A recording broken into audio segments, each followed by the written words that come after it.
Assalamualaikum warahmatullahi wabarakatuh. Izin memperkenalkan diri, nama saya Rohana. Saya dari kelas RC2 Manajemen. Baik, di sini saya bakal menjelaskan tentang kompensasi finansial dan non-finansial. Baik, yang pertama ada pengertian kompensasi. Kompensasi adalah ketidakseimbangan atau penghargaan yang diberikan kepada karyawan sebagai balas jasa atau kontribusi kinerja dan pekerjaan yang mereka lakukan dalam suatu organisasi. Kompensasi dapat mencakup berbagai bentuk ketidakseimbangan baik yang bersifat finansial ataupun non-finansial. Dan juga bertujuan untuk memotivasi karyawan, meningkatkan kepuasan kerja, serta mempertahankan bakat dalam perusahaan. Selanjutnya ada jenis-jenis kompensasi finansial.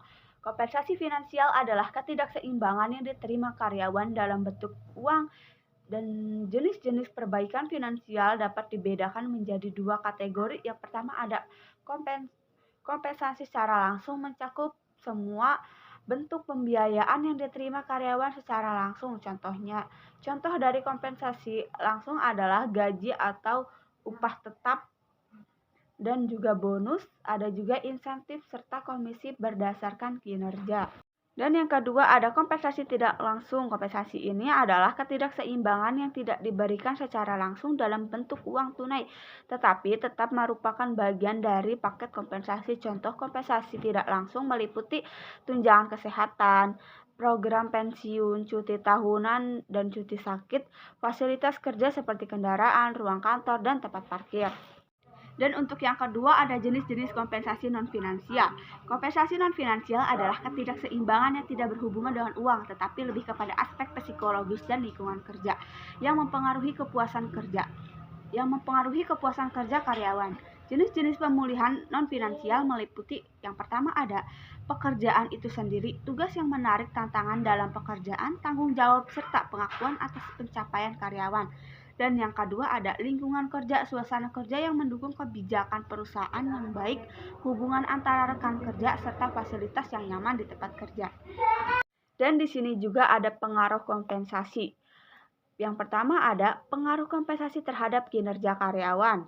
Yang pertama ada kompensasi yang memadai. Karyawan yang menerima kompensasi yang sesuai dengan kontribusi, mereka cenderung merasa dihargai, yang dapat meningkatkan motivasi dan kinerja mereka. Yang kedua ada hubungan positif terhadap hubungan positif antara kepuasan kompensasi dan kinerja. Karyawan yang puas dengan kompensasi, mereka lebih mungkin untuk berusaha lebih keras dan mencapai target yang ditetapkan. Dan yang ketiga ada dampak jangka panjang. Kompensasi yang baik tidak hanya meningkatkan kinerja jangka pendek, tetapi juga dapat berkontribusi pada loyalitas karyawan dan mengurangi tingkat turnover. Yang kedua ada pengaruh kompensasi terhadap kepuasan karyawan. Yang pertama ada rasa dihargai. Pemberian kompensasi yang adil membuat karyawan merasa dihargai, yang berkontribusi pada kepuasan kerja secara keseluruhan. Yang kedua ada kepuasan kerja. Karyawan yang puas dengan kompensasi mereka cenderung memiliki sikap positif terhadap pekerjaan mereka, yang dapat meningkatkan produktivitas dan kolaborasi di tempat kerja. Dan yang terakhir ada kompensasi finansial dan non-finansial. Baik kompensasi finansial, gaji, bonus maupun non-finansial, penghargaan, pengakuan berperan penting dalam meningkatkan kepuasan kerja karyawan. Dan di sini juga ada contoh studi kasus di suatu perusahaan, yaitu dalam beberapa tahun terakhir PT Maju Bersama mengalami kesulitan dalam mempertahankan karyawan berkualitas tinggi.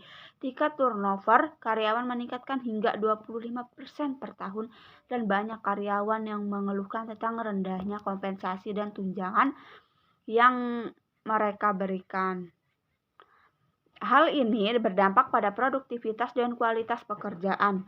Setelah menerapkan perubahan demi perubahan seperti meningkatkan tunjangan, revisi struktur gaji, implementasi sistem bonus berbasis kinerja, PT Maju Bersama melihat peningkatan signifikan dalam kepuasan karyawan.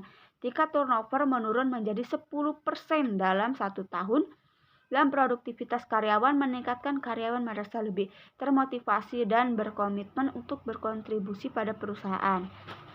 Baik, kesimpulan dari materi ini yaitu kombinasi penyelesaian finansial dan finansial yang seimbang adalah kunci dalam menciptakan lingkungan kerja yang produktif dan memotivasi karyawan untuk tetap berkontribusi dalam jangka panjang.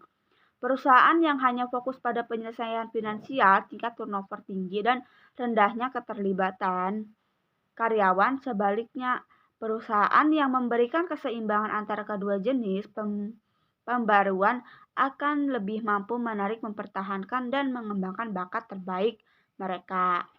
Baik, cukup sekian presentasi dari saya. Kurang lebihnya mohon maaf. Wassalamualaikum warahmatullahi wabarakatuh.